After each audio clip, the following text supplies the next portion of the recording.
So I think over the years, the role of the CMO has changed because the consumers that we are talking to have also changed, and the environment that we're working in has also changed.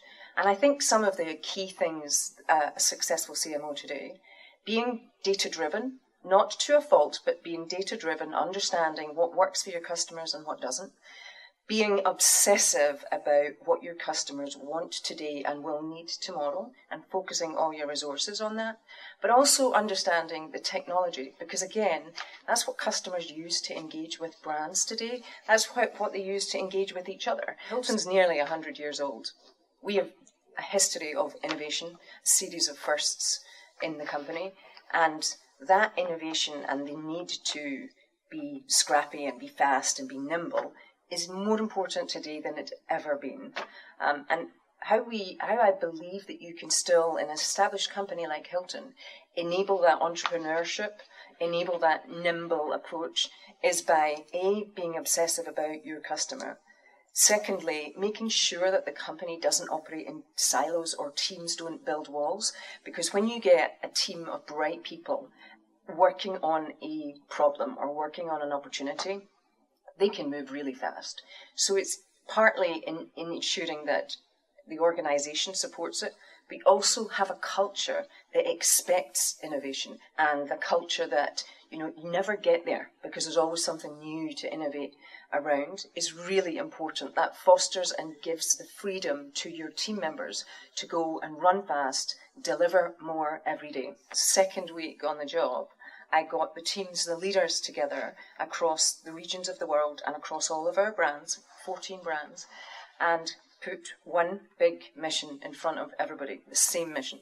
And that was to launch the biggest campaign in the company's history. I gave them the date and a very clear mandate. We're launching it on the 15th of February in the Grammys. It was in all of our hotels, in every one of our 14 brands, everywhere across the world. And so biggest campaign we'd ever done in about a third of the time that you would normally make a campaign of that scale and magnitude. My new colleagues thought I was crazy and also thought it was not an achievable goal. But the simplicity of the goal, so I was very clear about, we're going to do this campaign. It's going to be the biggest one in our company's history. We're going to have it in our hotels, on air, everywhere, by the 15th of February. A very clear goal like that makes people, and actually a big audacious goal like that, has the benefit of creating energy in people.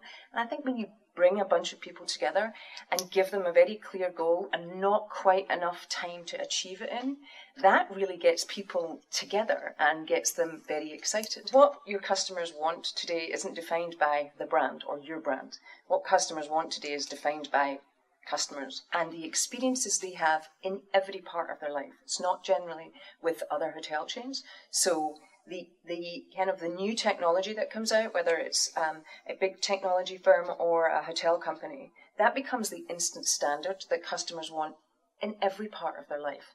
So the ability to make sure that you're watching what is going on in consumers' world and across industries, and then instantly jumping to that new standard and staying ahead of it is really important. In order to get customers' attentions today, you need to be consistent with your message and stick with it. So get a great campaign out there and then have a drumbeat so that your customers who have very low attention spans can actually get your message. So keep it simple, keep it consistent, and stick with it.